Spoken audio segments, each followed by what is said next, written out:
Realidad de Argensauria.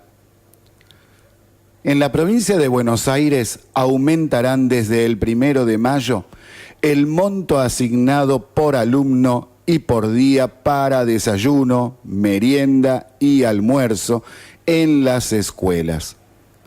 Se incrementará entre un 15 y un 20%. De esta manera, el presupuesto para el almuerzo llegó a los 18,85 pesos por cupo, mientras que para el desayuno y o merienda alcanzó los 11,85 pesos por alumno. Este es un tema por demás preocupante en el siguiente sentido. El tema de los comedores surgió en la década de 1980 bajo la presidencia de Alfonsín, junto con el reparto de las cajas PAN. ¿Se acuerda de ese Plan Alimentario Nacional? Los comedores barriales se fueron multiplicando en los siguientes años hasta la actualidad. ¿Qué nos está diciendo? ¿Es posible que en pleno siglo XXI, en el país de la producción de alimentos, todavía haya gente que necesite de los comedores? Esta realidad, ¿cuándo va a cambiar? La gente, los chicos, deben comer en su casa, pero muchas familias no tienen recursos para afrontar el costo mensual de comprar los alimentos necesarios para todos los miembros de la familia. Esta realidad es una mancha negra para toda la sociedad, para los políticos corruptos que se robaron hasta el agua de los floreros, los políticos honestos pero incapaces de tomar decisiones para solucionar este desastre social de una vez por todas. También la culpa es de los habitantes de este país que no estudian y se la pasan mendigando plan tras plan, y de aquellas personas que no se informan mínimamente de qué es lo que nos enseñó la historia y la ciencia económica durante la evolución de la cultura humana para saber mejor a quién votar y qué exigir y cómo hacerlo. Los chicos tienen que comer en la casa, y en la casa debe haber una realidad que permita poder comprar los alimentos necesarios para poder vivir dignamente. Y no solo eso, también tener una vivienda digna, ropa, libros, servicios. Estamos en el siglo XXI y ya nos pasaron en calidad de vida varios países de África. Sí, fíjense en las estadísticas mundiales, es así. Nosotros, los ciudadanos, votamos a nuestros representantes, tanto del oficialismo como de la oposición, que se pelean chicaneándose y defendiendo hasta lo indefendible. Obstaculizan el quitar fueros a quienes deben dar cuentas ante la justicia de sus actos gubernamentales. Ningunean realidades inocultables. Buscan dar explicaciones a lo que no tiene ningún tipo de posibilidad de ser justificado. Los periodistas se la pasan entrevistando a funcionarios de una forma en que buscan declaraciones altisonantes para hacer tapa de los diarios. Y cuando no lo consiguen, cualquier cosa viene bien para aparecer en las noticias, como lo que hicieron en el programa de Mirta Legrand llevando a Natacha Haidt, sabiendo las cosas que iba a decir. Hoy tenemos una suelta de corpiños frente al Ministerio de Educación. Esa es la realidad de nuestro país. Bien de mal gusto, bien de falta de respeto. bien marcado el nivel intelectual de muchos argentinos. Después muchos se ofenden y se enojan cuando se les dice que el sistema educativo argentino está en el nivel tragedia. Así lo demuestra la realidad de todos los días en la calle y también todas las evaluaciones internacionales y nacionales que nos espetan en la cara que esto es insostenible. ¿Y con esta gente tenemos que intentar salir adelante? Cuando matan a un ladrón, todos los organismos de derechos humanos y mucha gente sale a gritar, a vociferar, imbecilidades en defensa de los chorros, ladrones, delincuentes y asesinos.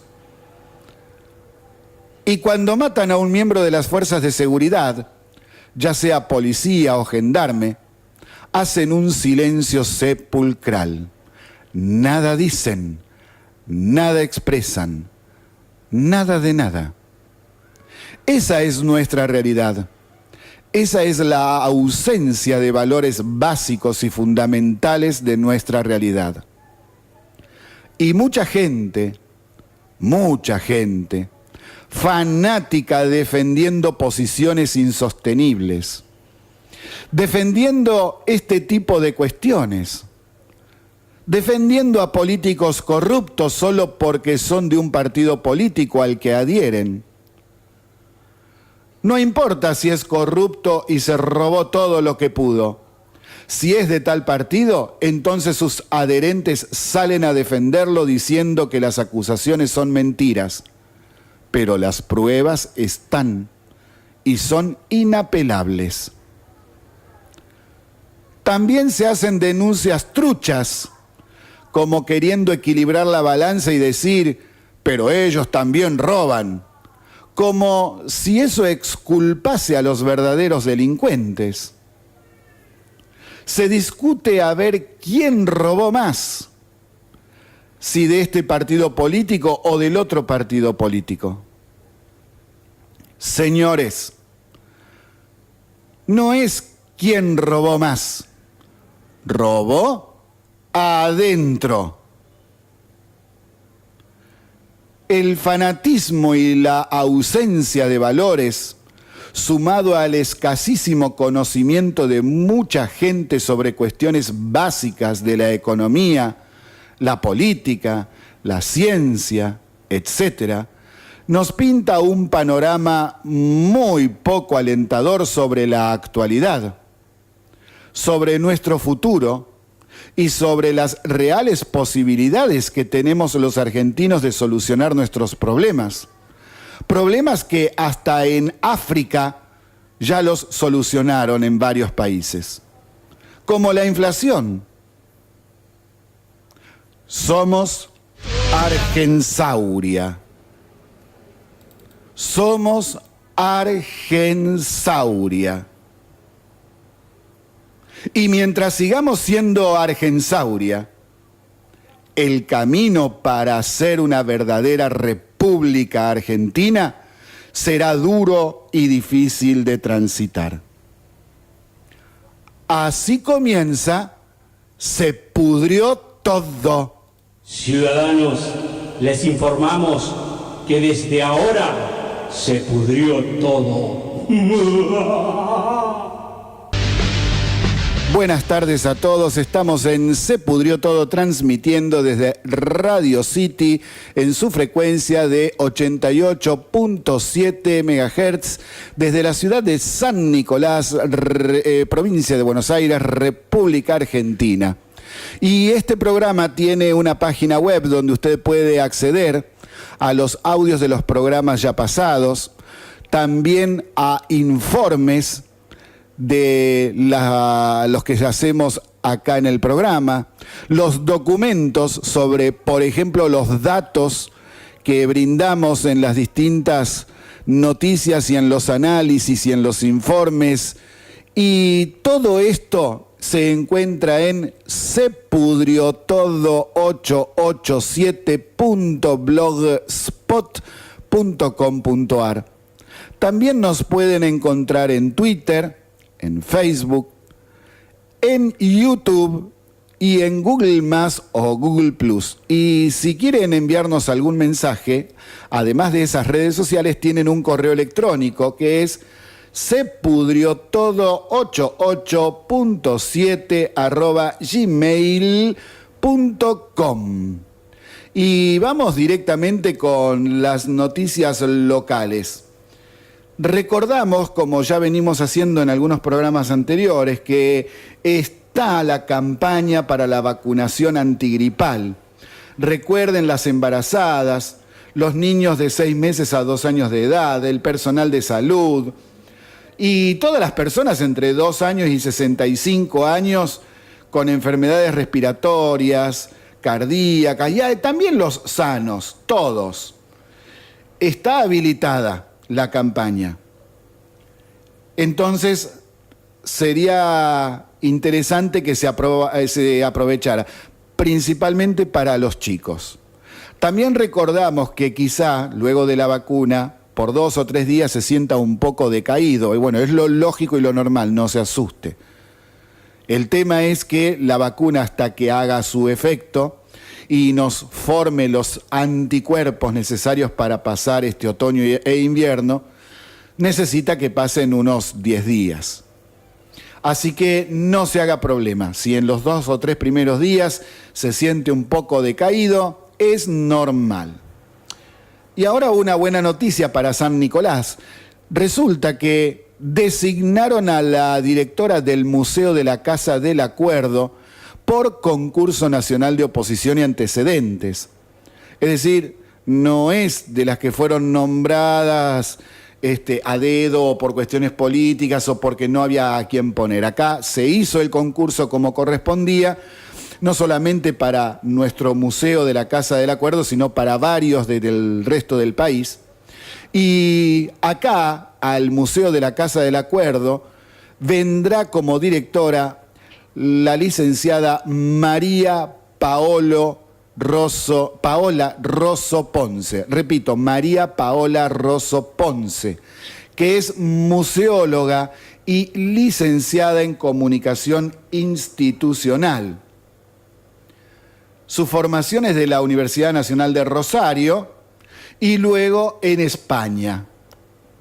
Le damos la bienvenida y deseamos todos los éxitos para que su gestión y estadía en nuestra ciudad, San Nicolás, sea todo un éxito, tanto para ella como para el Museo de la Casa del Acuerdo. Y también tenemos que decir que en el ámbito de la cultura, hasta el martes de la semana que viene, y que es feriado, así que traten de ir antes, se recibirán proyectos para intervenir en espacios públicos de la ciudad. Se presentan hasta las 14 horas en Maipú 10 o puede enviar su propuesta por correo electrónico a la siguiente dirección: culturalsannicolás@gmail.com. Estamos en Se Pudrió Todo desde la 88.7 de la ciudad de San Nicolás.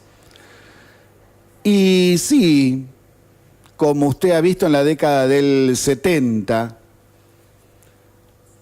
y lo aclaro por aquellos argentinos que no vivieron en esa época, los problemas sociales eran otros. En aquellos días no teníamos más de un 4 o 5% de pobreza y esa pobreza era sobrellevable y no había mayores inconvenientes con el tema comida. Esa era otra realidad. Pero también había otros problemas: la violencia política, el terrorismo, la subversión. Políticamente, que se hacía cualquier desastre. La vuelta de Perón, los asesinatos. Y bueno, después el Rodrigazo, económicamente hablando, y ahí empezó el gran sablazo que inició un camino de degradación económica y social tremenda, pasando por la degradación más horrenda de nuestra historia con la dictadura militar, y luego una democracia tambaleante, con gravísimos inconvenientes y problemas para poder asentarse y construir una república de verdad para todos. Y en este marco, justamente hoy, iniciamos el editorial con el tema de los comedores en las escuelas, una realidad que no se puede sostener bajo ningún punto de vista, no puede ser parte de nuestra realidad. Es increíble que en el siglo XXI necesitemos comedores en las escuelas y en los barrios. Y encima de eso, hoy miércoles, tenemos un corpiñazo frente al Ministerio de Educación de la Nación, que eso ya directamente es como para apagar la luz, cerrar la puerta, irse al carajo. Esa es la realidad que tenemos.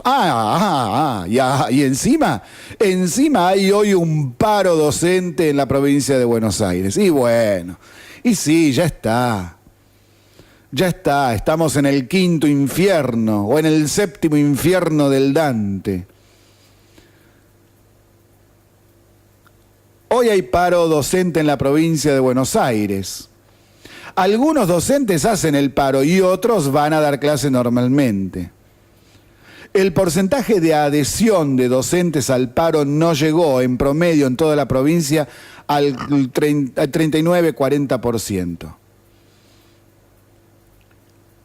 Y encima hay un dictamen del Tribunal de Trabajo 4 de La Plata que habilita al gobierno de la provincia a realizar los descuentos a los docentes que se adhieran al paro.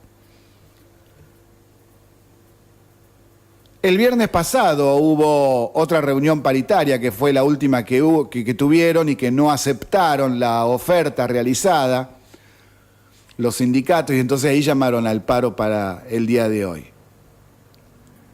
Y el año pasado, como estamos viendo también este año, se está repitiendo que se demora el acuerdo paritario. Y hay mentiras por ahí dando vuelta de que se ofrece una cosa o no se acepta por tal otra. Y seguimos con el chicaneo y mientras tanto la gente está detrás esperando a ver qué va a pasar. ¿Qué va a pasar? Los docentes que están trabajando, si van a recibir o no una actualización salarial, que la necesitan porque la inflación no nos da tregua. Y también el tema de los jubilados, porque si no les aumentan a los que están en actividad, los jubilados tampoco reciben el aumento. A los sindicalistas parece que no les importa nada esta situación, porque la oferta, siendo docente yo desde toda la vida, les puedo decir que es muy buena en el sentido de lo que es la realidad del país y les están dando más de la inflación producida. Pero no lo aceptan. Porque quieren el 20%, pero el 20% es la inflación que se espera para este año como muy mal que nos vaya económicamente. ¿No entienden? Sí que lo entienden. Lo que pasa es que acá hay una jugada política y en esa jugada política no les interesa que los jubilados estén rajuñando las paredes para llegar a fin de mes y que los docentes estén rajuñando las paredes, el piso y las ventanas para llegar a fin de mes. Esa es la realidad que tenemos, esos son los dirigentes políticos y sindicales que tenemos. Gente que prioriza la jugarreta política antes de la solución de los problemas. Es lo que pasa siempre y lo que desde este micrófono criticamos permanentemente. Y justamente, miren, me río porque justo de lo que estamos hablando y lo que viene ahora. Vamos a pasar al nivel nacional y vamos a empezar con la Cámara de Diputados de la Nación. Creo que ya se han noticiado que hoy miércoles estamos en sesión ahí.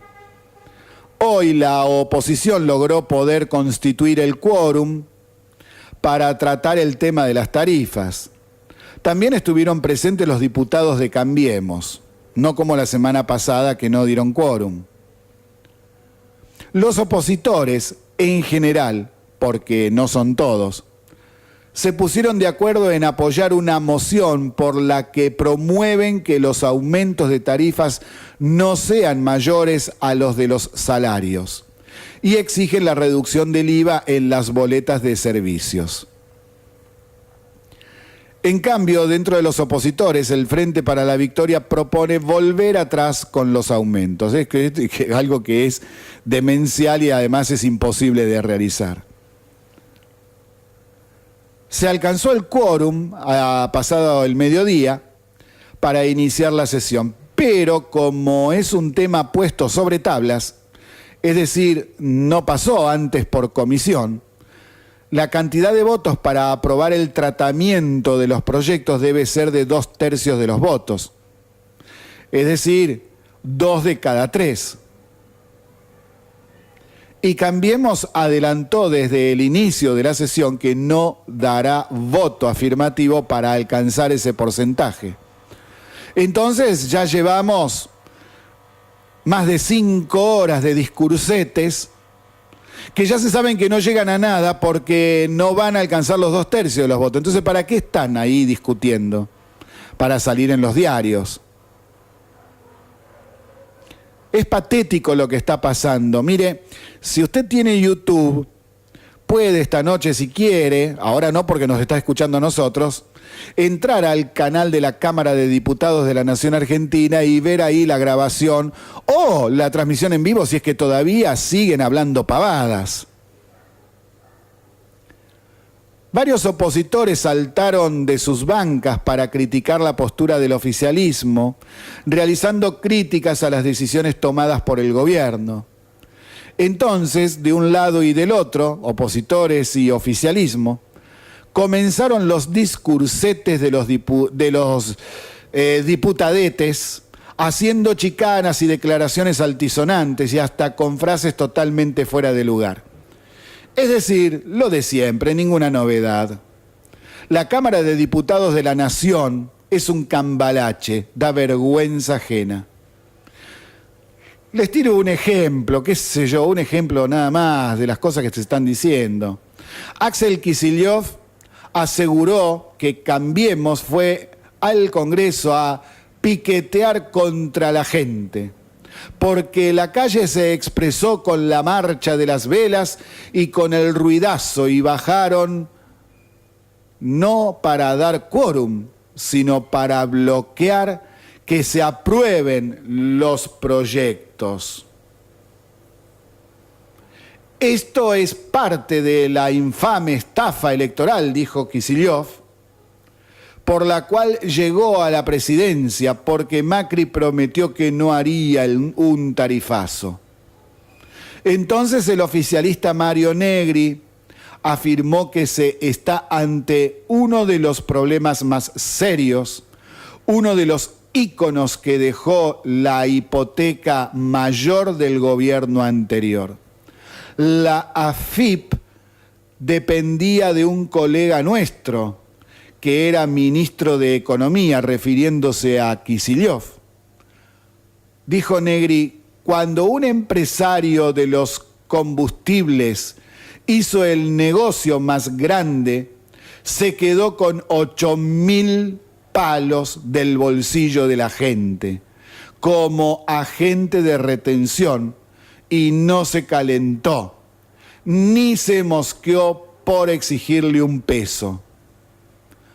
No vengan a discutir, dijo Negri, por izquierda cuando metieron por debajo de la cama a uno de los empresarios que más estafó con la energía al Estado, mientras el que era el ministro de Economía miraba a un costado. Ustedes provocaron el incendio en la Argentina y hoy lo que nos vienen a proponer es que entren los que todavía no pudieron estar adentro. Es decir, seguimos con discursetes de uno y otro lado que nada aportan a la solución del problema.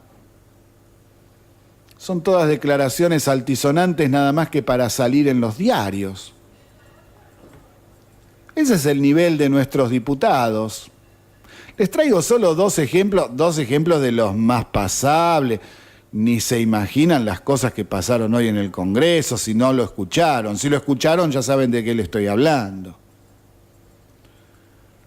Por respeto a la docencia y también a la vergüenza, no pasamos algunos de esos discursetes, o tampoco los comentamos, no hace falta.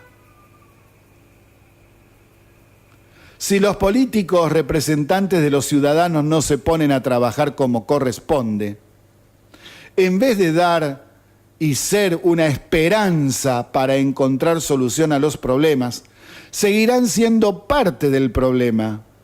Es más, son los generadores de los problemas que tenemos. Y eso es imperdonable, porque se los vota justamente para solucionar los problemas, no para crearlos. A ver si alguna vez se entiende esto. Porque con las palabras de Kicillof y de Negri que reprodujimos recientemente acá, hace 2 minutos atrás, ahí no tenemos ningún tipo de propuesta para salir adelante, para solucionar los problemas, ponernos de acuerdo, a ver qué propone uno, qué propone el otro. No hay nada de eso. Y les voy a decir otra cosa, todo esto es circo. ¿Saben por qué? Porque estos tarifazos o aumentos de tarifas estaban ya explicados desde el año pasado y figuran en la Ley de Presupuesto Nacional, que fue votada en noviembre del año pasado tanto por diputados como por senadores. Entonces no pueden venir a decir algunos ahora que no sabían, porque ellos mismos lo votaron, incluso gente de la oposición. Porque la ley de presupuesto que fue votada a fin del año pasado, la votan todos los representantes que hay. Alguno votará en contra, otro se abstendrá, pero en general la votaron casi todos a favor. Se opusieron a algún que otro artículo, pero de las tarifas nada dijeron. Entonces, ¿qué querés inventar ahora?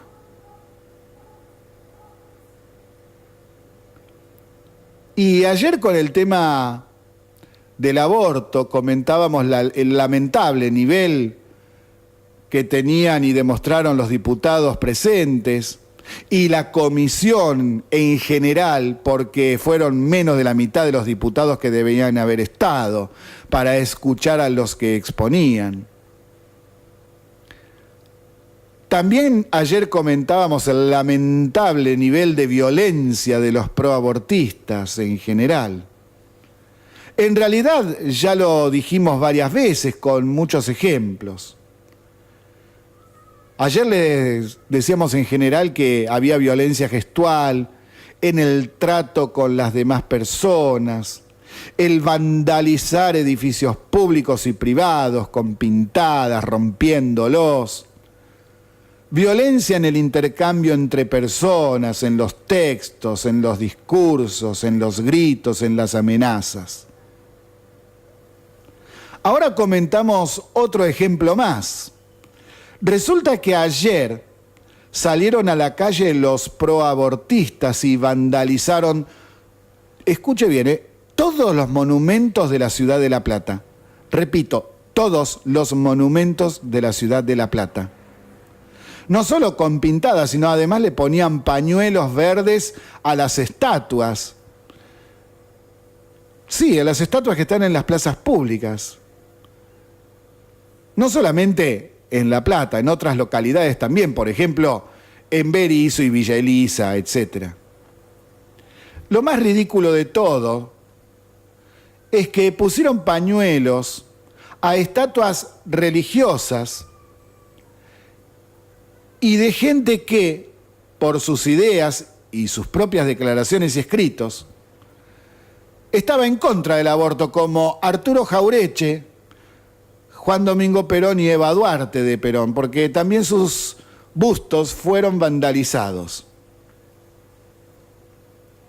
Es decir, hay gente que no tiene idea de nada, no tiene respeto por nada, no les importa a los demás. El tema es imponer una idea. Y si no la impones, entonces te rompo todo. ¡Qué bárbaro! ¡Qué bárbaro! En el programa de hoy tenemos algunas cosas que se nos vienen arrastrando desde el lunes que no tuvimos tiempo de dar, pero hoy ya los tenemos que ir dando porque, a ver, son datos de la marcha del sistema económico argentino con sus pros y sus contras. Y hay muchísimos datos. Los documentos ya están subidos a nuestro sitio web por si los quiere ver. Por ejemplo, el último informe del INDEC sobre la marcha de las empresas. A ver, vamos a empezar con la Cámara Argentina del Acero, porque para nuestra ciudad y nuestra región es un tema importantísimo. Resulta que la Cámara Argentina del Acero, cuyo sitio web es www.acero.org.ar, publicó anoche sus estadísticas sobre la marcha de la industria siderúrgica argentina.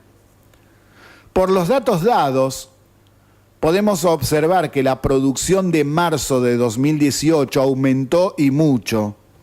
Por ejemplo, en laminados en caliente el aumento fue superior al 10%, y en otros rubros hasta el doble, hasta el 20%.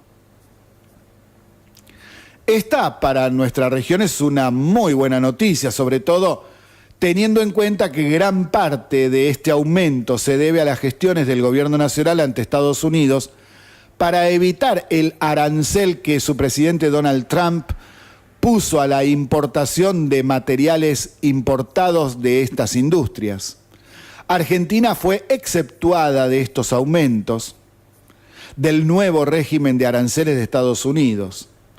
Así, los productos argentinos siguen vendiéndose en aquel país y nuestras industrias tienen la oportunidad de realizar buenos negocios que redundan en un aumento de la producción y mejoras en las condiciones de los trabajadores.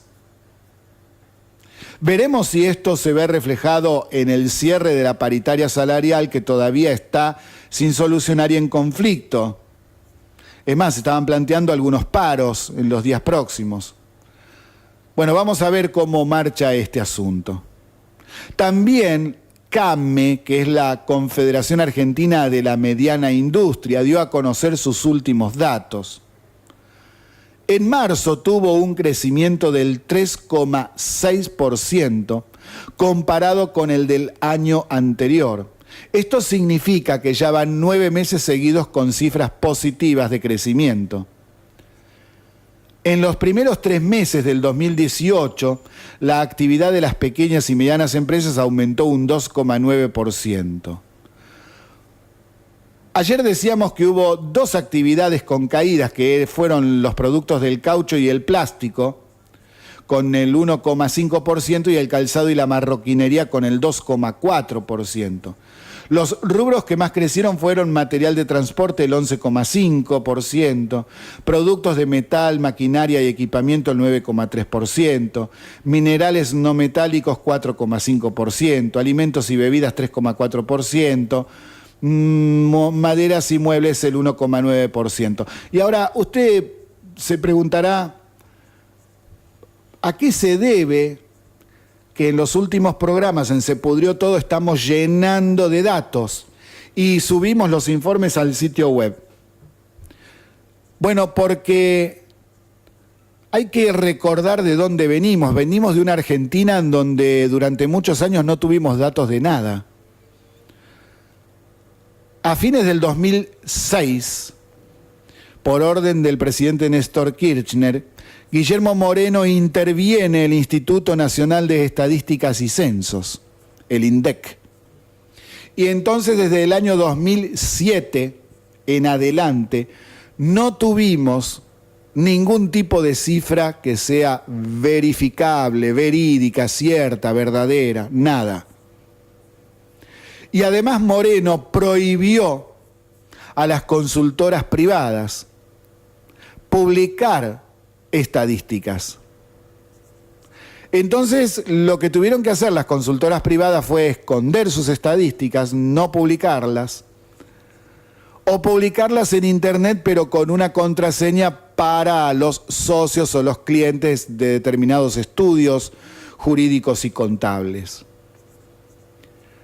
Si algún asesor, alguna empresa privada publicaba algún dato, por ejemplo, de inflación, Moreno le caía con una multa de 500.000 pesos, así de entrada. Por eso es que los diputados de la oposición de aquellos años, en el segundo gobierno de Cristina Fernández, crearon lo que se llama el índice Congreso, y eran los diputados los que daban a entender cómo andaba la inflación real, o se acercaban o trataban de hacer algún trabajo al respecto, como para tener mínimamente algún dato, aunque no sea exacto, más o menos acercado. Con el cambio de gobierno se comenzó a trabajar de otra manera y el INDEC volvió a recuperar su autonomía, con gente capacitada y no puesta políticamente, aunque los que pusieron políticamente hasta el día de hoy están ahí y en vez de trabajar hacen lío todo el tiempo y boicotean y sabotean. Bueno, pero con la dirección de Todesca, una persona que proviene del peronismo,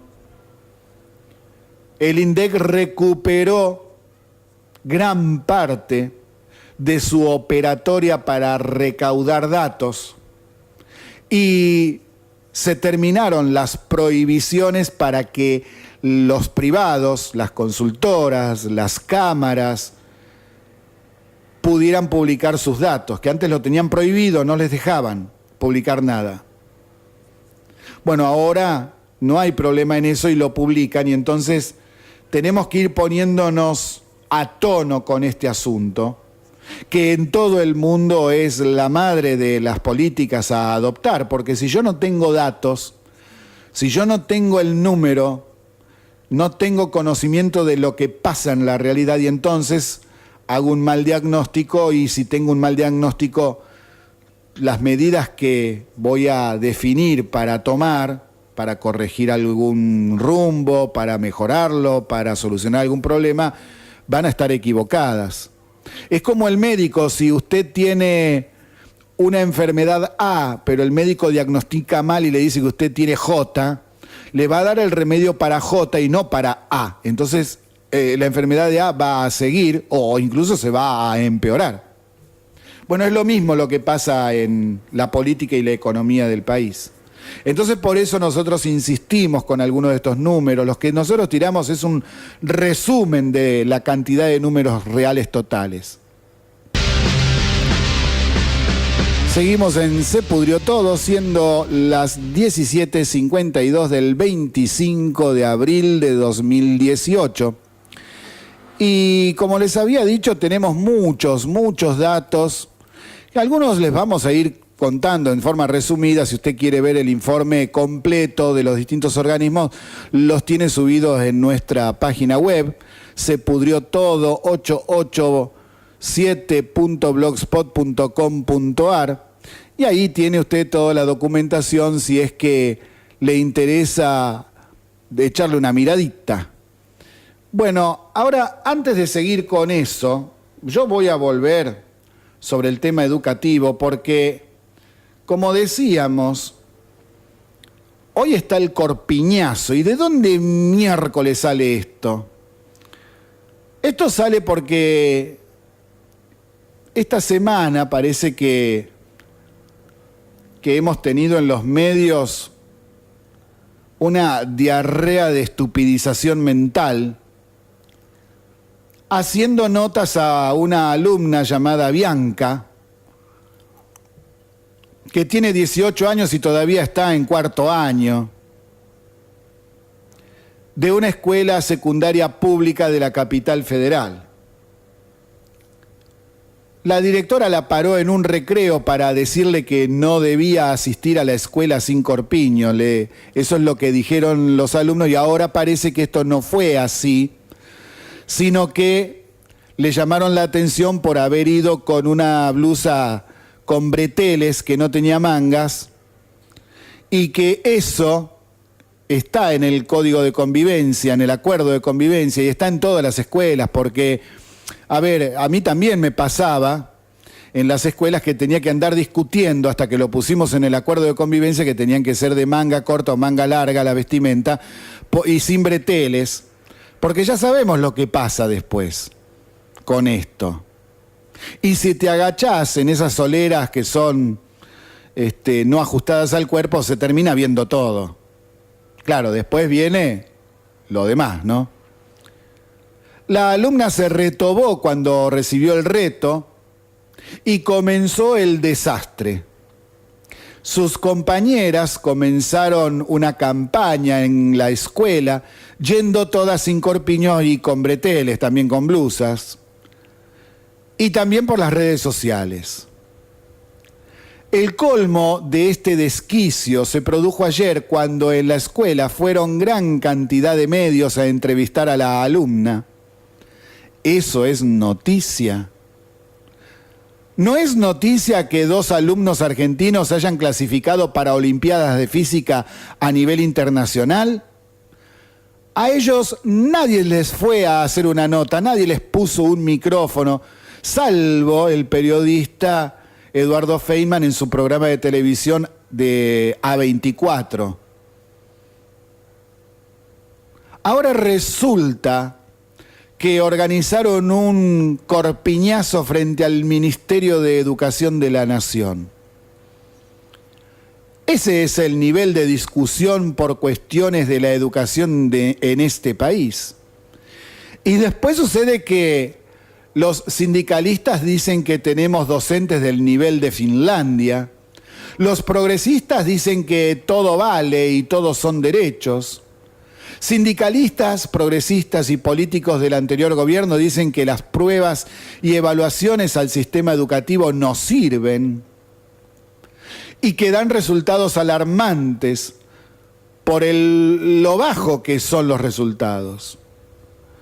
El corpiñazo es otro ejemplo más de la estupidez mental de mucha gente de este país. Les leo ahora un mensaje proveniente de las redes sociales que resume muy bien lo que queremos decir.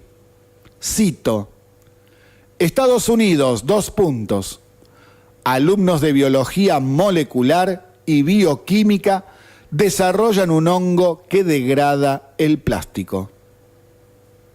Rusia, : estudiantes descubren una nueva isla usando satélites de teledetección. Argentina, : protesta de alumnas porque no las dejan ir a clases sin corpiño. Todo dicho, ese es nuestro nivel. Y comparado en este ejemplo solo con la Federación de Rusia y Estados Unidos, que no están ni siquiera entre los primeros 15 países en el nivel educativo. Y yo como docente he tenido que actuar en varias situaciones en que alumnas iban a la escuela también sin corpiño, con breteles, donde se le notaba todo, blusas hasta semitransparentes. Por eso nos dábamos cuenta que estaban sin corpiño. No es que la estamos mirando a ver cómo son las tetas. No es así. ¿Se entiende? Entonces, se quejan si los docentes llamamos la atención por no ir vestidas como corresponde. Y si decimos que después suceden situaciones no deseadas en el trato con los varones, pero que se la buscaron, no se quejen. No es ser machista decir eso. Todo lo contrario, es enseñar a protegerse. no provoquen, no tiren de la soga, porque a la punta del otro lado la van a encontrar. Los docentes son atacados y cuestionados porque quieren enseñar cosas básicas que en la casa, al parecer, los padres, las madres no enseñan. Porque los alumnos que llegan a la escuela llegan desde la casa y ¿qué? ¿No los ven cómo salen? ¿No ven que el tierno angelito va con bermudas a la escuela y con chancleta o hasta incluso con ojotas? ¿Qué manera es esa de ir a una escuela? No hay respeto por nada, se perdió todo ya. Es una degradación tan baja a las normas de convivencia y de los valores que espanta y asusta. Sobre este tema, ayer, Alejandro Fargosi, que lo citamos bastante seguido en este programa últimamente, que es un jurisconsulto de los más importantes de nuestro país, expresó lo siguiente, cito, impresionante, 2 puntos. Los medios dedican muchísimo más espacio a la pavada de la alumna inadaptada que se niega a usar corpiño, pero casi ignoran a un gendarme herido de 2 tiros en la cabeza por defendernos. Superamos a Cambalache, de lejos.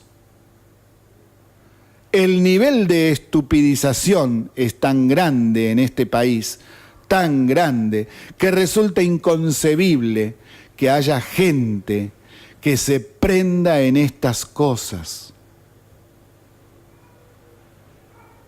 ¿Hasta cuándo? ¿Hasta cuándo? Por favor. Es de no creer lo que está sucediendo. Realmente es inconcebible, no se puede entender el nivel de degradación al que hemos llegado. Y bueno, vamos a hacer lo siguiente ahora para distendernos un ratito. Vamos a distendernos con el informe de cómo ahorrar energía. Y me parece que lo vamos a repetir varias veces. Esta sería la primera repetición, porque se hace muy interesante plantear cosas que los argentinos hace 20 años atrás todo el mundo las sabía y ahora parece que nos hemos olvidado. Vamos con el informe sobre cómo ahorrar gas y electricidad. Consejos para ahorrar energía. Para el tema del gas, consejos para calefaccionar la casa. El primer punto sería regular el termostato de la temperatura ambiente, si es que lo tiene, en 20 grados para el invierno y así no exagerar. Otro punto es calefaccionar únicamente aquellos ambientes donde haya gente. Muchas veces estamos almorzando o cenando, por ejemplo, en la cocina, comedor, y durante quizá 2 o 3 horas no estamos en la pieza, nadie va a dormir la siesta cuando está almorzando, pero tienen el calefactor prendido en la pieza. Bueno, eso no hay que hacerlo. Después otro consejo sería no abrir las ventanas para, por ejemplo, querer bajar la temperatura o subirla de acuerdo a la temperatura que haya en el exterior, porque en realidad lo que hacemos es, justamente si tenemos frío porque hace frío, o tenemos calor porque afuera hay 35 grados, cuando abrimos la ventana, dejamos entrar la temperatura del exterior hacia adentro. Otro punto, utilizar burletes en puertas y ventanas para reducir las filtraciones de aire. Fíjese, ponga la mano si en la unión de la pared con la puerta y con la ventana entra ese chiflete de aire que muchas veces es el culpable de que nunca se caliente o nunca se enfríe realmente un ambiente.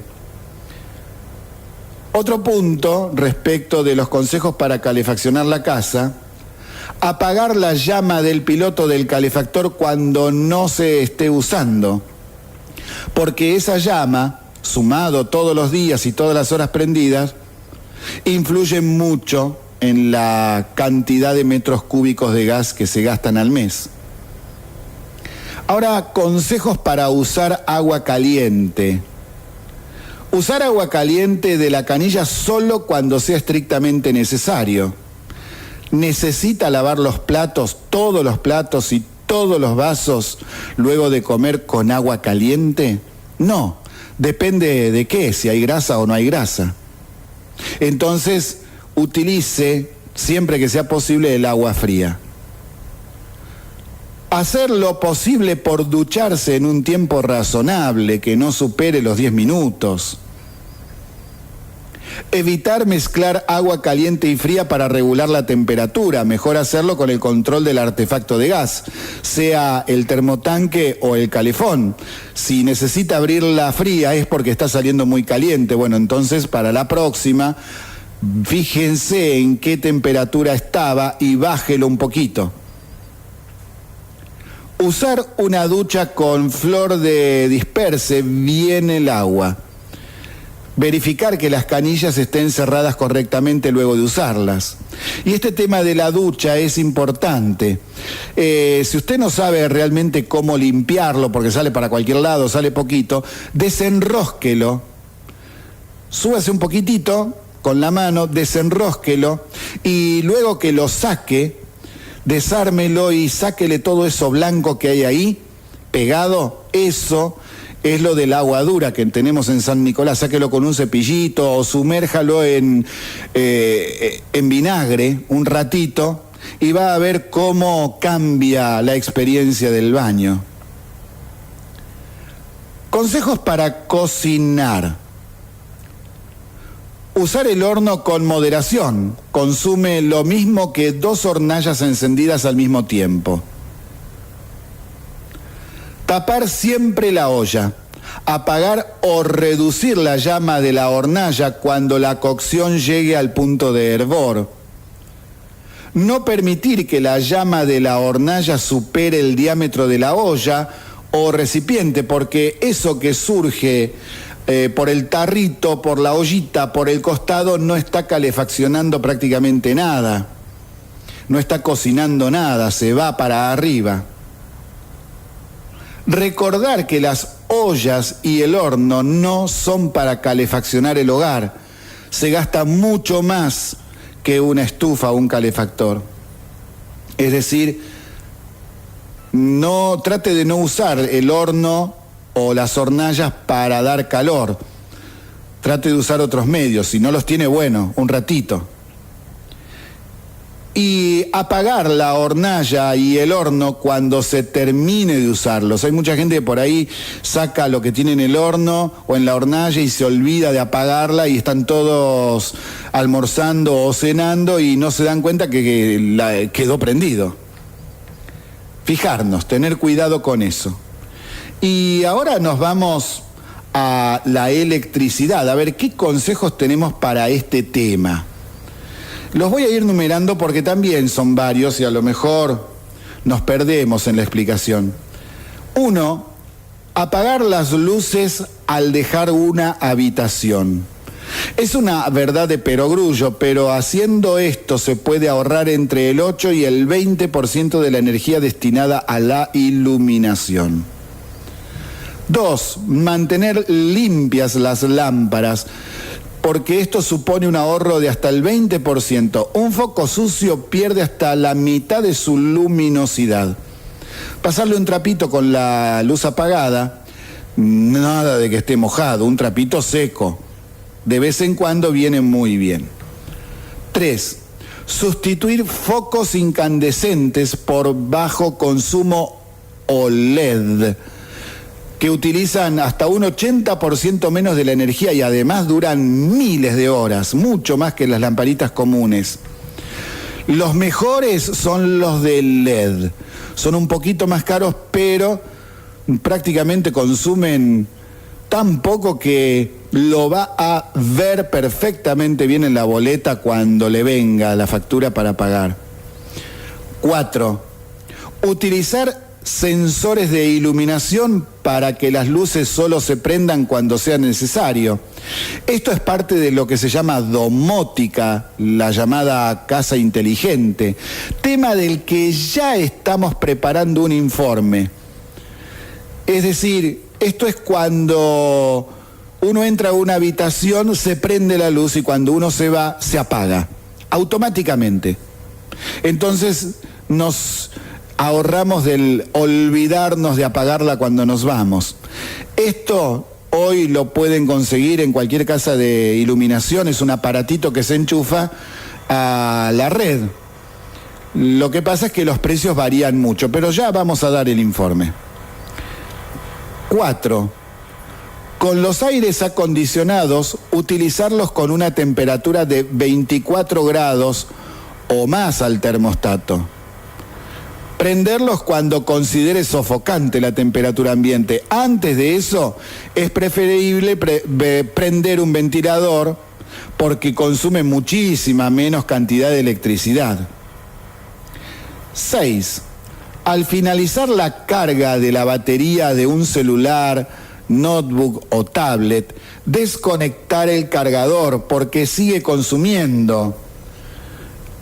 Es decir, ponemos el cargador, ponemos el aparato a cargar y después lo dejamos. No, desenchúfelo.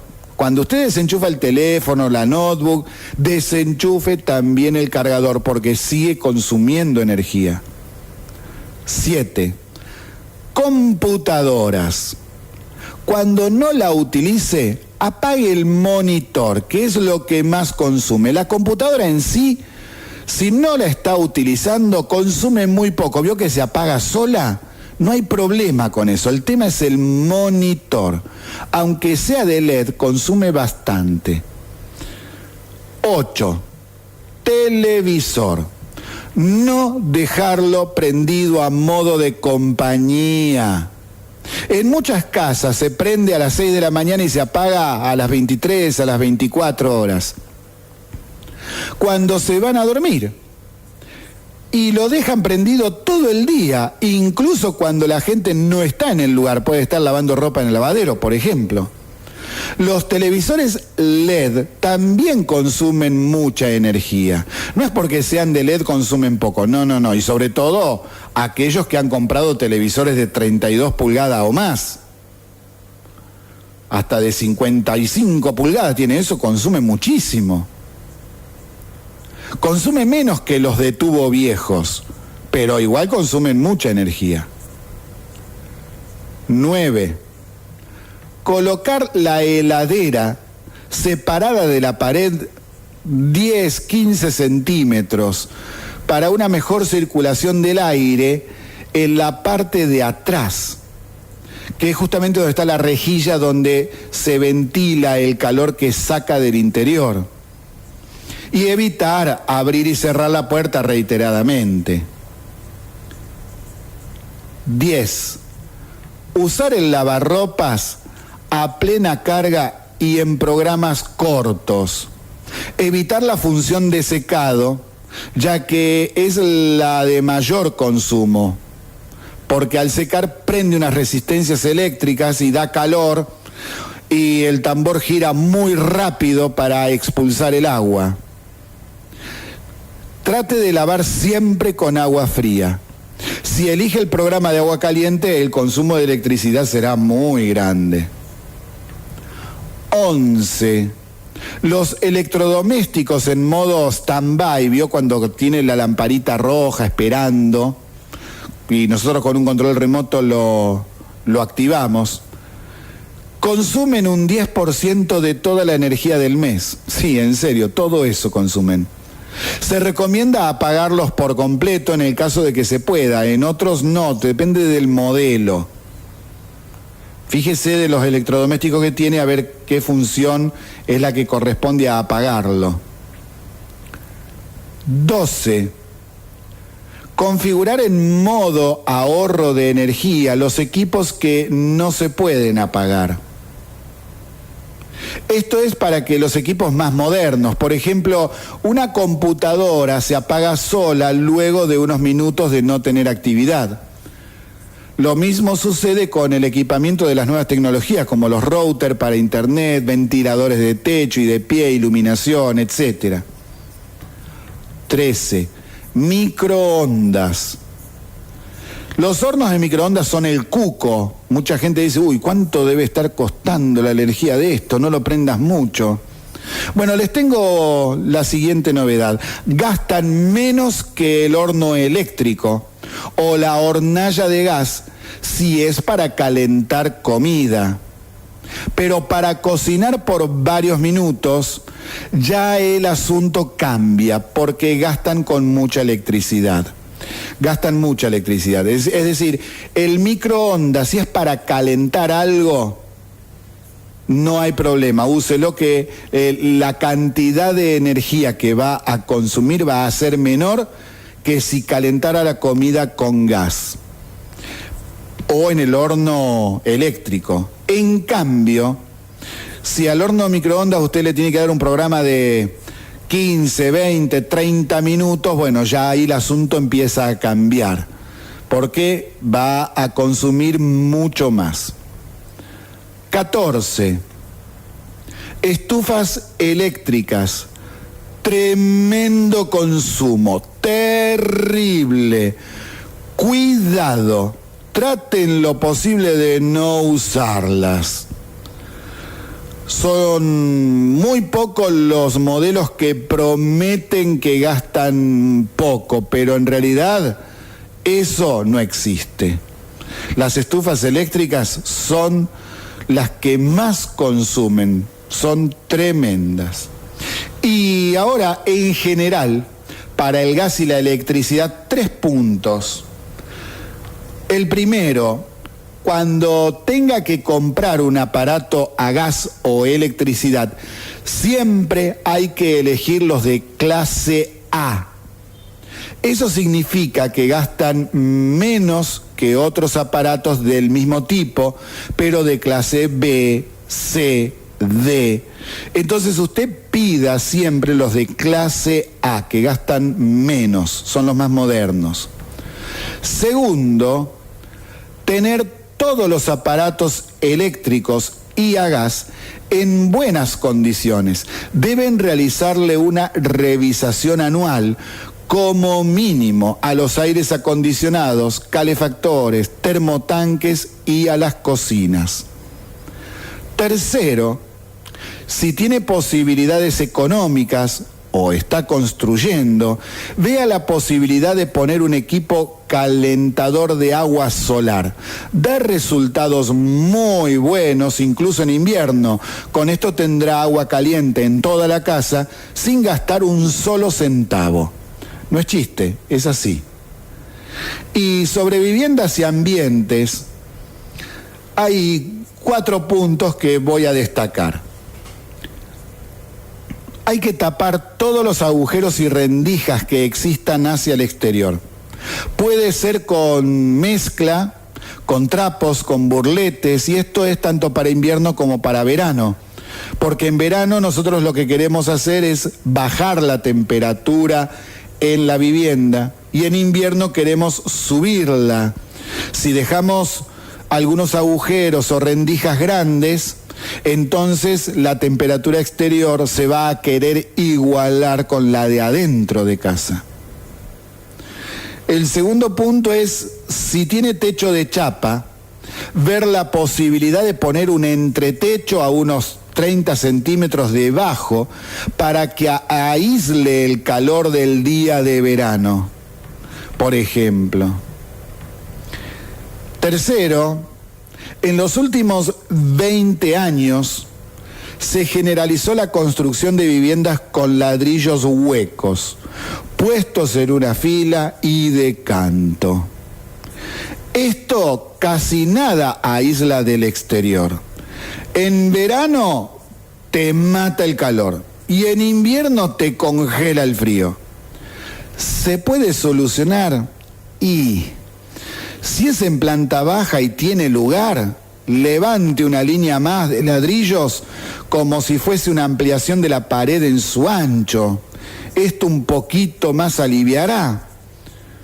Si construyó arriba, ya no se lo aconsejamos, porque si pusieron una sola fila, y hasta incluso he visto que construyen sin columna, es para que no tenga mucho peso, porque lo de abajo no lo podría aguantar. Ya ahí no se puede. Fíjese de poner cortinas, de poner persianas de madera en vez de las de plástico. Y el cuarto punto, con el tema de las ventanas, hay algo muy importante que en nuestro país no está muy sabido.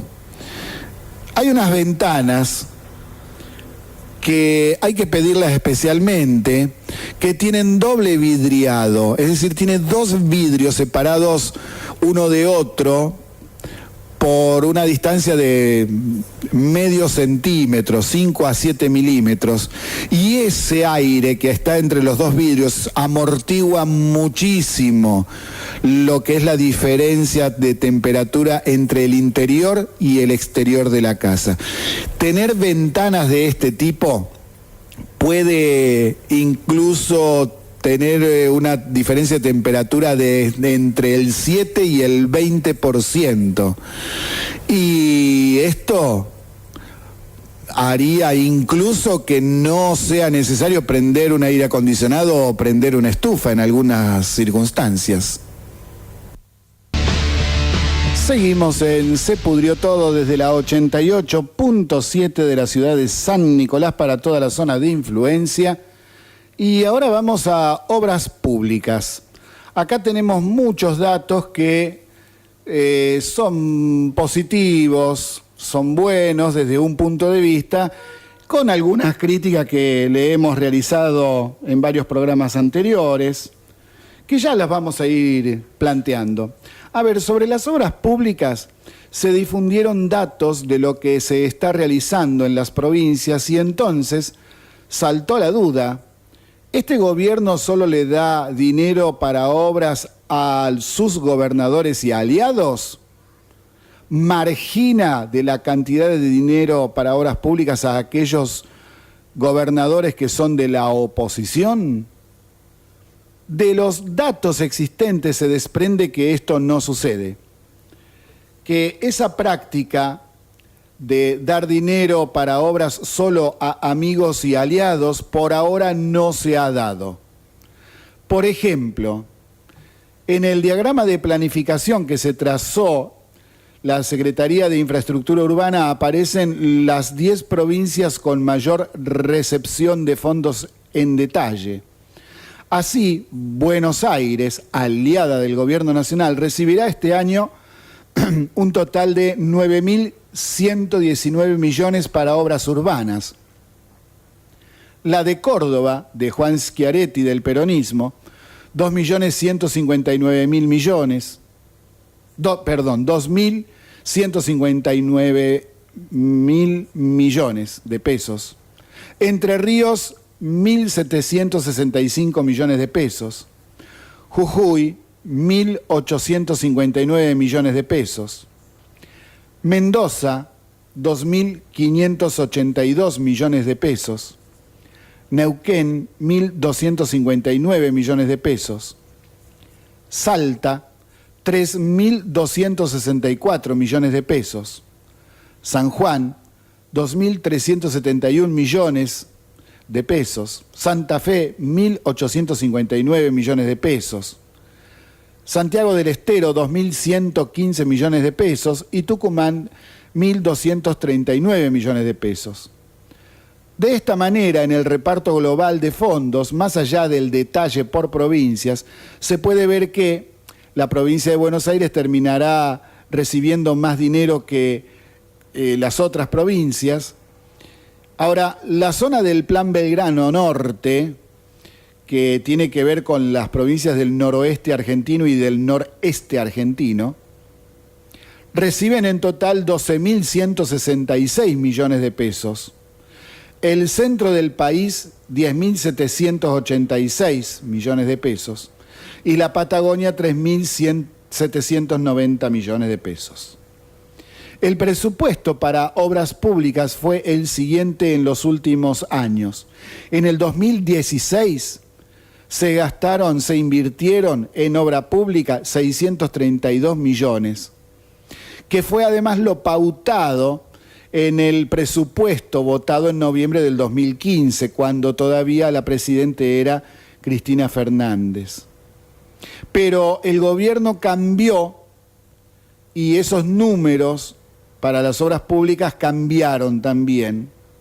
Y para el año 2016, en vez de 632 millones, se destinaron 5.335 millones.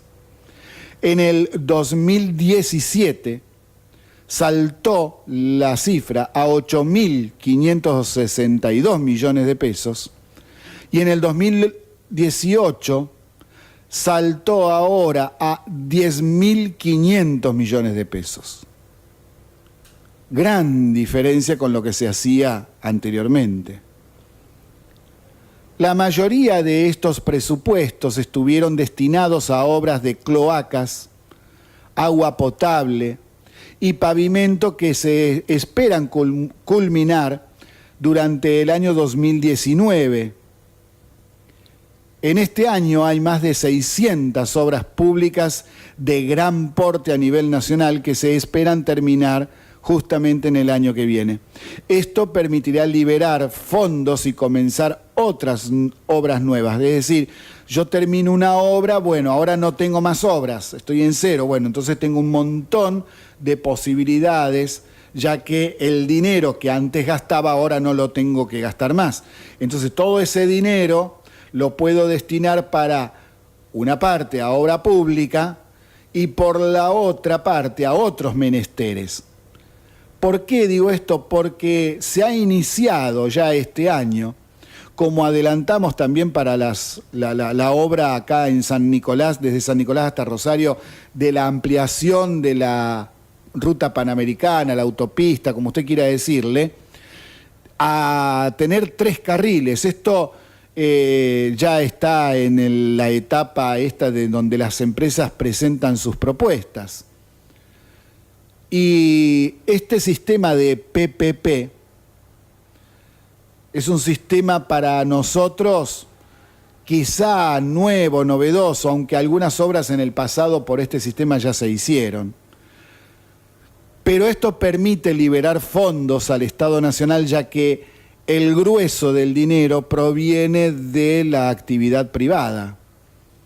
Entonces, la Argentina no tendría que estar gastando tanto dinero en obra pública para infraestructura, algo que durante tantos años no se hizo, y por ello llegamos a un nivel catastrófico en las rutas, las autopistas, la ausencia de caminos, el estado calamitoso de los puertos, de los aeropuertos.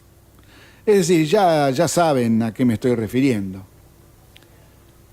Y más datos sobre la economía. El INDEC publicó datos sobre la situación económica. En enero la actividad económica aumentó el 4,3% y en febrero la actividad económica aumentó el 5,1%. Estos estudios los tienen subidos, los pueden ver, que están subidos a nuestro sitio web, cuya dirección es sepudriotodo887.blogspot.com.ar. Allí van a la sección documentos y ahí tienen ustedes todo el listado de los documentos que estamos publicando. Este de la actividad económica se llama EMAE de febrero del 2018 y resultó relevante por 3 motivos. El primero, representa el ritmo de expansión más alto desde que asumió el presidente actual. El segundo, confirma que la economía se encuentra en el nivel más alto de los últimos 3 años, aunque un levemente más bajo que en enero pasado. Es decir, al parecer, en febrero tuvimos un poquito menos de actividad económica que en enero, por más que haya dado más porcentaje. Esto es porque varían los porcentajes de acuerdo a la actividad económica que se maneje. No es lo mismo, como decíamos hace un ratito, qué es lo que está pasando con la industria siderúrgica a qué está pasando con la industria del calzado y la marroquinería. Hay diferencias ahí. Y tercero, porque el crecimiento de febrero junto al de enero constituyen los dos juntos el mejor inicio de año en la comparación interanual desde el año 2011. Estos datos sobre la actividad económica nos dicen que, bueno, que fue mejor el mejor febrero de los últimos 20 años. Y esto no es una cosa sino que es muy importante porque febrero siempre ha sido un mes bajo, ya que mucha gente sigue de vacaciones igual que en enero. Entonces la actividad económica se resiente. Por ejemplo, las fábricas de autos en años anteriores, en enero y en febrero, suspendían hasta por 30 días al personal para bajar la cantidad de producción. Es decir, suspendían al personal, le pagaban igual, pero no iban a trabajar. Es como tener más vacaciones ampliadas, para evitar, por ejemplo, producir, ya que no se vendía tanto como se vende en el resto del año. El informe del INDEC, del que estamos hablando, se llama Estimador Mensual de Actividad Económica, la sigla es EMAE. Ya fue subido, entonces, como les contaba, a nuestro sitio web por si alguien lo quiere ver, echarle un vistazo, leerlo. Y también hay noticias del lado judicial que realmente dejan pensando, ¿no es cierto? A ver qué es lo que está pasando. El fin de semana, por ejemplo, se difundió un informe sobre cómo están hoy los hoteles de los Kirchner. Hoy están abandonados al menos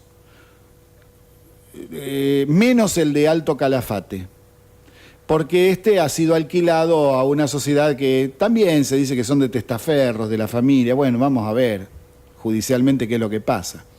Pero este y los demás, que sí están abandonados, cerrados, sin operar, todos tienen deudas de impuestos, sin pagar facturas de gas y electricidad.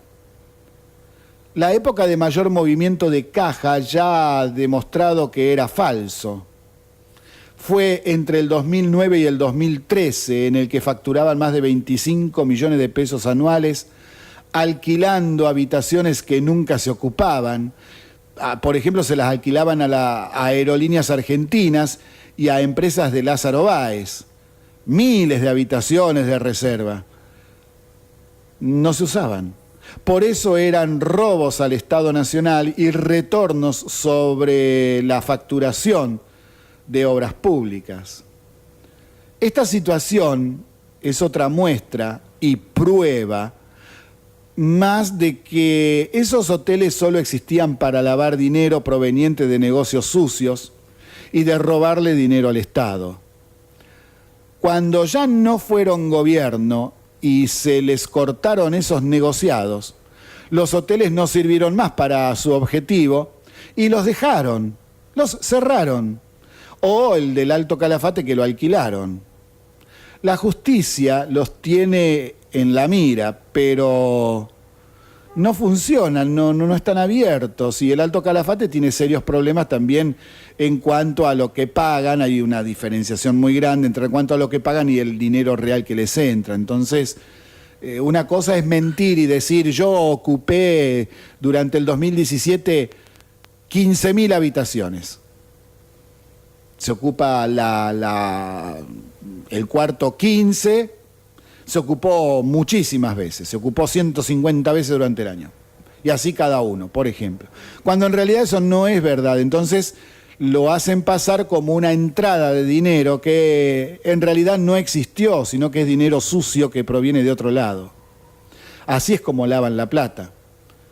Hay negocios en San Nicolás, por ejemplo, que al parecer nunca tienen clientes y sin embargo tienen muchas ganancias ante la declaración jurada. Puedo poner una casa que venda chingulitos.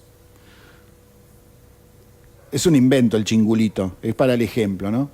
Pongo una casa donde digo que vendo chingulitos y cada chingulito 5.000 mangos lo vendo. Y durante el 2017 vendí 2 millones de chingulitos, a 5.000 mangos cada uno. Y en realidad no vendí ninguno, 0 vendido. ¿Y por qué hago eso ante la AFIP, por ejemplo, ante ARBA, y tengo que ir y pagar impuestos? Porque de esa manera blanqueo dinero que puedo utilizar para comprarme una 4x4 y que en realidad es proveniente de actividades ilícitas, como puede ser corrupción, drogas y vaya uno a saber qué otra cosa más. Y fuera de esto, saliendo un poco de este tema, también hay algo que hay que decir, que es que Shell Argentina vende sus negocios a la brasileña Raízen por 950 millones de dólares, casi 1.000 millones de dólares. Ahora, cuidado, porque los clientes de Shell dirán, uy, ¿qué va a pasar ahora? No va a pasar nada, porque Raízen es socia de Shell Brasil. En realidad es un movimiento de activos y cambios que no son de fondo, porque Shell Brasil compra a Shell Argentina. Es como lo que hablábamos ayer de General Motors. Las empresas las que son multinacionales y que están en determinadas regiones, tienen total autonomía para manejarse y hacer negocios. Y se arreglan entre ellas, mientras cumplan con los estándares de calidad. Es decir, que si usted es cliente de Shell, no tenga miedo de que le va a bajar la calidad o que le van a dar porquería. Va a seguir igual, eso no cambia. No va a cambiar nada. Despreocúpese porque son manejos financieros entre las empresas para cambiar las formas de gestión, reorganizarse ante los cambios que se van produciendo en el mundo. Y sobre el tema de Shell, que estamos con los combustibles y las tarifas, vamos a decir algunas cuestiones que me parece que es importante. A ver, el gobierno impulsa una ley para que las provincias bajen sus impuestos, como venimos diciendo desde programas anteriores. El proyecto fue presentado este martes, es decir, al día de ayer, en el Senado. Propone quitar de las facturas los cargos fijos y municipales. Que los municipales, como decíamos ayer, es ilegal. No pueden tener los municipios un sobreimpuesto a la factura de gas o de electricidad. Eso no corresponde. Y que gobierno tras gobierno todo el mundo miró por años para otro lado. Bienvenido sea que ahora se discuta. La llamada Ley de Transparencia de la Facturación de Servicios Públicos Esenciales busca ser aplicable a todo el país. Podría generar discusión porque intenta legislar sobre la facturación en los distritos y el cobro de impuestos es potestad de las provincias, no de la nación.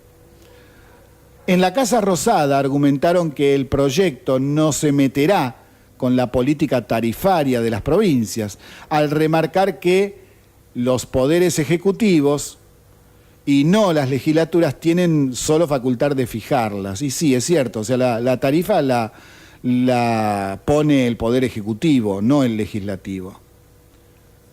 Pero igualmente acá habría un conflicto de intereses y de constitucionalidad. Más que nada me parece que esto tiene que ver con forzar algún pacto y que lo cumplan los gobernadores, algo que me parece muy difícil. El peronismo y el Frente para la Victoria ya salieron en forma oficial a criticar la propuesta oficialista. El jefe del interbloque de diputados de Argentina Federal, que se llama Pablo Cosiner, expresó una aberración respecto de la ciencia económica, que es fiel reflejo de que nada saben y por eso hace 70 años nos tienen en decadencia con sus ideotas. Dijo lo siguiente, escuche bien, lo cito: el proyecto del Poder Ejecutivo no apunta al problema central, que es el valor de la tarifa. Ese valor hoy está por encima de la inflación y por lo tanto perjudica a las empresas. y de la variación salarial, lo que afecta a los trabajadores. Ese es el problema principal. Fin de la cita. Eso es una aberración, es una bestialidad que deja en claro que esta gente no tiene idea de lo que es la economía, de dónde surge una tarifa, por qué cuesta tanto la energía, y no solamente en Argentina, en todo el mundo. En todo el mundo está costando una barbaridad. Entonces, hace un ratito acá en la Cámara de Diputados, en los discursos que están haciendo, la oposición propone que el gobierno le quite unos puntos de IVA a los servicios públicos. Entonces el gobierno dice, bueno, sí, yo no tengo problema, pero miren que si yo saco una parte del IVA de los servicios públicos, las provincias van a recibir 20.000 millones de pesos menos. Porque claro, porque cuando el gobierno nacional cobra el IVA, una parte del IVA va a distribuirse a las provincias. Y ahí viene el tema. Entonces el gobierno les contesta, yo no tengo problema, yo lo saco al IVA en gran cantidad de porcentaje, pero miren que esto después a las provincias les va a ir mucho menos dinero. Y entonces ahí parece como que algunos pidieron ir hasta el baño. Y sí, porque ningún gobernador quiere que le saquen presupuesto, sobre todo las provincias que están en déficit. Y sobre el tema de la energía, también la ciudad de Buenos Aires, a través de su jefe de gobierno, Legarreta, saca impuestos de gas y agua, aunque de electricidad dice que no puede porque no tiene ningún impuesto. Pero que en el tema de electricidad, en vez de sacar un impuesto que no tiene, ofrece ahora a sus vecinos de Capital Federal repartir en forma gratuita una cantidad impresionante de lámparas LED entre todos los vecinos para bajar el consumo. Se habló de 5 millones de lámparas LED, algo parecido a lo que hizo Cristina a partir del 2010, 2011, con las lámparas de bajo consumo, que justamente se la criticó porque dice, ¿por qué vas a dar de bajo consumo, que son contaminantes, aunque consumen menos, pero si se llegan a romper, contaminan más que las otras? ¿Por qué directamente no saltamos a las LED? En vez de las de bajo consumo, repartimos LED. Y no, y bueno, después se descubrió que ahí había un entuerto, un negociado ahí con Cuba, que tenía un remanente de 11 millones de lamparitas de bajo consumo, que las trajeron para acá, y después cuando llegaron acá nos dimos cuenta que eran de China, y que eran truchas, y que no duraban nada, se quemaban a cada rato. Porque cuando te dicen, vamos a cambiar por bajo consumo, que estas duran más, sí, vos las ponías y después, a las 2 o 3 semanas se te quemaba. Entonces, bueno, otro curro más que habría que investigar, ¿no? Seguimos en Se Pudrió Todo. Se pudrió todo. Y sí, se pudrió todo. Fíjense lo que pasó. Mapuches, o los que se dicen ser mapuches, tomaron la Catedral de Bariloche para pedir la liberación de un líder espiritual preso en Chile. Sí, a un líder espiritual lo metieron preso en Chile y entonces para protestar van y toman la Catedral de Bariloche. ¿Qué tiene que ver? ¿Por qué no toman las catedrales de Chile? Sucede que Celestino Córdoba, con B corta, fue condenado por el asesinato de un matrimonio en Chile, pero protestan tomando una iglesia en nuestro país, en la Argentina. Inconcebible que se produzcan estas cosas y encima se los deje. ¿Por qué no los echan de una patada en el tujes? Es de no creer. Y lo más indignante fue ver por televisión que la gente que tomaba la catedral era chilena, no era argentina, ni siquiera eran mapuches argentinos. ¿Y cómo lo sabemos? Y bueno, porque los periodistas les ponían el micrófono para que hablen y les preguntaban a algunos de ellos, según el canal al que lo hayan visto, de qué nacionalidad eran, y eran de Chile. Córdoba fue condenado a 18 años de cárcel por el crimen de Werner Lutzinger, de 75 años, y Vivian McKay, de 69, una pareja que en el 2013 murió por el incendio intencional de su vivienda en Vicul, que es una localidad del sur de Chile, región de la Araucanía. Minutos antes de morir, la mujer había llamado al 911 alertando sobre el ataque de un grupo de mapuches. Esto de que cada quien puede hacer lo que se le venga en gana es lo que me molesta sobremanera de este gobierno tan permisivo respecto de los que realizan este tipo de actos, que nada tienen que ver con el respeto al prójimo y el respeto a las leyes y las instituciones. Chilenos que nos toman una catedral porque en Chile hay una persona que fue metida presa por haber asesinado gente. Ahora, ¿qué nos espera? ¿Que vengan los sirios acá a tomarnos las escuelas porque le están bombardeando el país allá? ¿Qué hacemos? ¿Qué hacemos? Porque es algo tan descabellado, tan traído de los pelos, tan inconcebible, que no tiene forma de explicación. Y otra cosa muy parecida también, el hecho es distinto, pero... A ver, fíjese lo que le voy a contar a ver qué le parece. Para nosotros es un ejemplo de intolerancia y estupidez mental en Argensauria. No, ya de entrada se lo digo, pero bueno, a lo mejor usted tiene otra idea. Resulta que Cambiemos tiene una escuela para sus políticos. En ella dan clases y conferencias con personas invitadas sobre política nacional e internacional, gestión municipal, provincial, nacional, economía, etc. Para esta semana, el día de ayer precisamente, la Escuela de Formación Política de Cambiemos tenía como invitado a un peronista, que es Julio Bárbaro. Pero Julio Bárbaro no pudo ir porque desde el kirchnerismo atacaron por todos lados y esos ataques fueron apoyados por muchos peronistas. No por todos, pero sí por muchos. El objetivo era impedir que Bárbaro diera su conferencia. La intolerancia al tratar a otros como enemigos, a los que quieren establecer líneas de comunicación como traidores, en este caso sería Bárbaro, Julio Bárbaro, la grieta de los descerebrados y fascistas de siempre, los autoritarios, los imbéciles que hacen que nuestro país no levante, no se desarrolle como debería hacerlo. Son las mismas cabezotas que hicieron que este país sea Argensauria en vez de República Argentina. Lo peor de todo es que haya gente que a estos imbéciles los sigan y hasta los voten. Parece que la estupidez en este país es contagiosa. Julio Bárbaro, al referirse sobre este tema, dijo lo siguiente: es una marca clara de la decadencia en la que vivimos.